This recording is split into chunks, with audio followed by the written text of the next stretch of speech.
Ekstrasens. Ha. Yeme. Diyon atma işlat. Yok.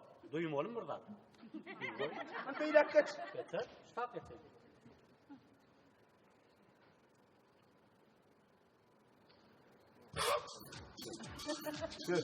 Ya, oğum yazayla neyem oluyor sana? Ben yazayım, o tenki eret şumat. O ne öyle? Hiç duyma la. Ben ekstrasens oğlum, ekstrasens. Sen mi? Ben miydim? Ne? O ben. Ya, inanmayan. Bak, sen ananlar bolacak, sen öğrenimde göre kösten olmaz. Öğrenim, üç kötüp bol ya. Hep onu da ananacak galla. Bak şumat, bir yeri bolacak şumat. Ananlar, tuğut et. Tuğut edecek şumat, bir adam geldi de. Ha. Ana. Hani. Kıtan dost geliyor. Evet. Aha, hani. Bildirme. Evet. Onun çok yani ne? Onun çok o. Bildirme. Bizde. Varım şu bizde belli. Hey, ne olacak? Bizde. Bizde hav. Ay, ne olsa ne de güvenim var ya. Arayı bizde de değil mi? Yok, biz. Ya biz oturalım canım.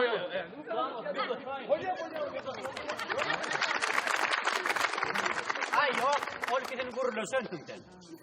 Gürleşip ben yan gördüm olar diyor. Ya gurulösöntün lan, gurulösmeden onu yar olmalı. Onda ne mi? Hani. Ay ben ne tu dedi. Ay ne tuğut etti, kan bol. Ana. Ne mi dedi? Ay. Vay hani. Ha. O komşum devlet var ha. Ova. Han sol öyünden akardiyon salt çıkar yani. Sen komşun devleti mi? Ha. Hani.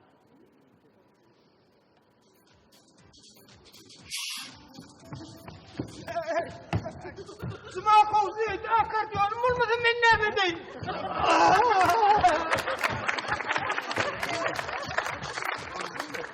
Ay yok ay.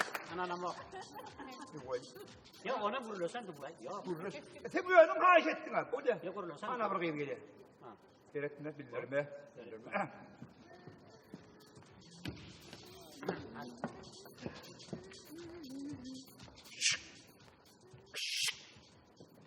Näme kışık. Elinden kışıklaşıp dursunuz tova. Utanmak mı edin? Ullakan adam. Hey.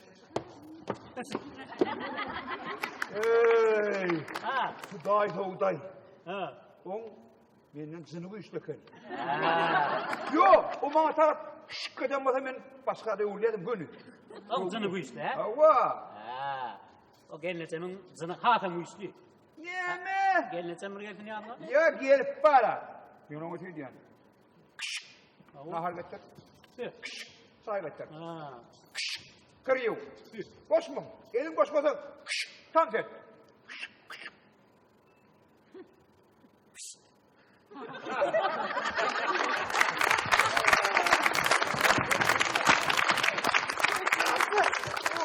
Sahip dumanı görmedim ben sıma kovdu. Ama beylek gitti. Nire gitti? Beylek. Beylek nire gitti? Ne uy tezene gitti. O iki bundan geliyor iki bundan. Ne atıyorsun? 22 kulle bakarken sen bana.